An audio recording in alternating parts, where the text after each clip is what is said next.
I'm glad we went there, Tim. So Yeah, yeah. now let's talk about what it is you do. I mean, uh, Yeah. I think one of my so this is my favorite. This is one of my favorite things that you've done is for other countries and allowing for other people to come in, right? Yeah. And then also be self-sufficient where they are and honoring that and everything that goes with that. But I'm going to go from my perspective, which is Costco. Like you have Right. somehow, cracked the matrix of getting into Costco for a couple of, how many people would you say? Oh yeah, I've gotten it for 23 different companies. Now, when you say that, I think of cracking the code for QVC. So QVC Oh, television, thousands of people want to get on QVC television. Very right, few do. And right. so for me to get my first item on QVC television took me 4 years. After I cracked the code, as you said, I ended up getting 11 more items on QVC television very quickly after that first item. After 4 years of trying to figure out the code, Uh-huh, and when you uh-huh. say crack the code, I just think of, but it's similar with Costco. It really is similar as far as cracking the code. There is a code and there's a Okay. process. You have to speak in a certain, I mean, there's certain things they're looking for. There's certain things they need, and you need to be able to meet all those requirements. And so it's just like with everything that I've done, there's a code to be had. And if you know the map, and you understand what the constraints are, what the needs are, and where the mountains and the valleys and Yeah. the rapids are, you can avoid and or go down the path. And so what I've ended up doing is finding a path that works and follow it. Like a That's treasure really map. Arr. right. Exactly. Matey. Arr, matey. Yep.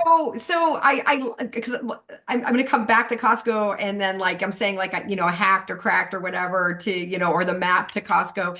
And why I bring this up is for a couple of different things. And one is, I appreciate, what Costco does. Like they don't just let anyone in. They have to be vetted Right. in some way. And Yeah, there's a yeah. way to think about this. Think about your Walmart Supercenter has approximately 100,000 items there. Okay. That's a lot. Think of, yeah, and it's the size is roughly, I don't know if it's the same as a Costco, but it's Sure. I mean it's similar in Yeah. size. I know Yeah. they're not exactly. And then you have a Costco location. If you had to guess, but I'll just share with you, there's 4,000, only 4,000 items in a Costco. So that's 4% of what's in a Walmart. Wow. Yep. Wow. Yep. So So you're right. So so it's they have to very, be, very they select. have to be selective. And Yep. one of the things, I mean, they have a really good they have a good return policy because they stand by what they've allowed to go in their stores. And so Right.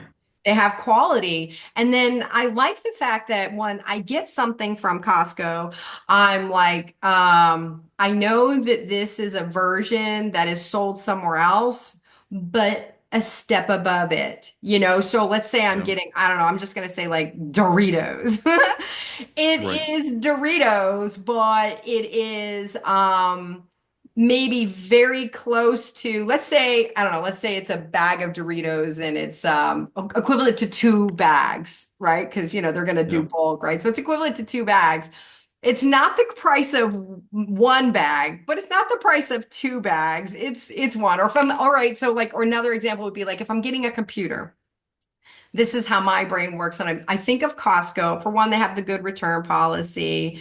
And there's some nuances to that as well when you get electronics there, right? But what I do know is that let's say you got a laptop and it had this much storage and this much speed in it, right? And it would take the same brand that this is offering somewhere else and be like, all right, if this one was say 500 gigs, let's just say in this laptop somewhere else, Costco's like, listen, you're going to give it to us for like 100 gigs in here, right? Am I kind of Yeah, right? of course. Yes. So that our customers are getting, and then they're not going to double the price, even though it went from 500 to 100 gigs.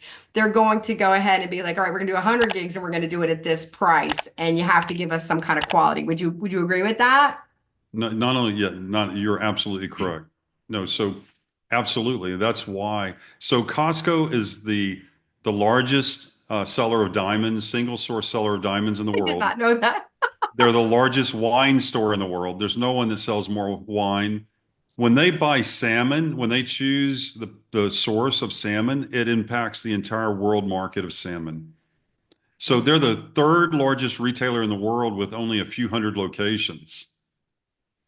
They They do have have good they have salmon. individual, so to give you an idea, they have individual locations that do about $10 million per week, or that is a $500 million in sales. Half billion in one Costco location. One Costco location. I'm not talking about the whole company. I'm saying Right. one of their locations Wow. can do approximately a $500 million a year in sales.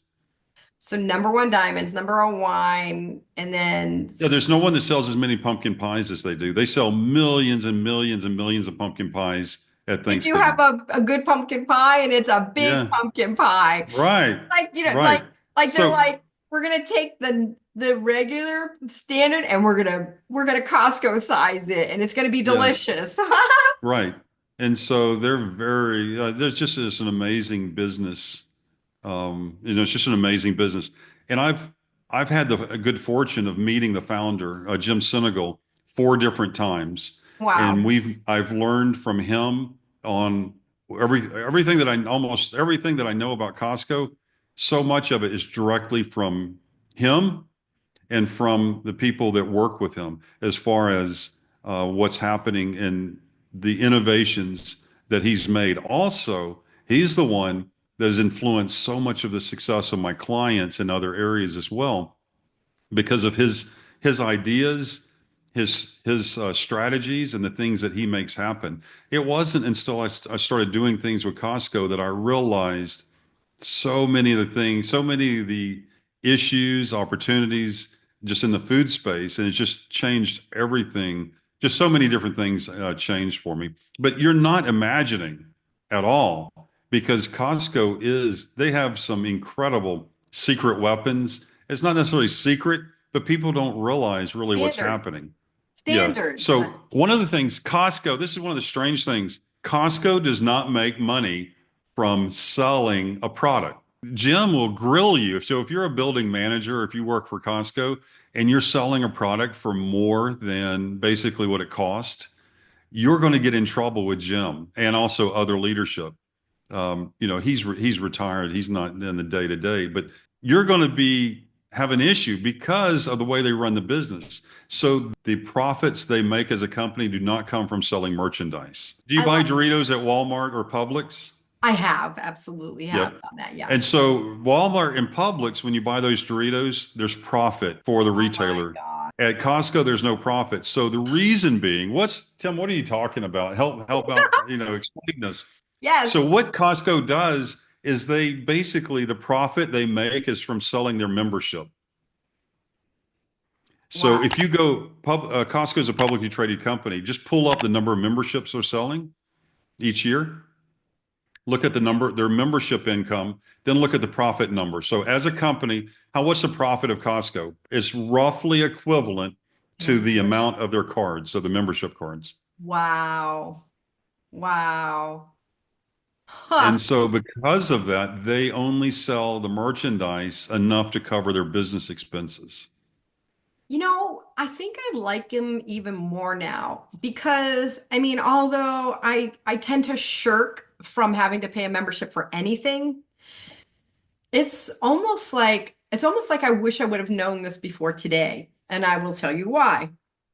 If I was because initially when I bought the membership, I was like, all right, well, in order to be a member of this club, I've got to pay to get in, right?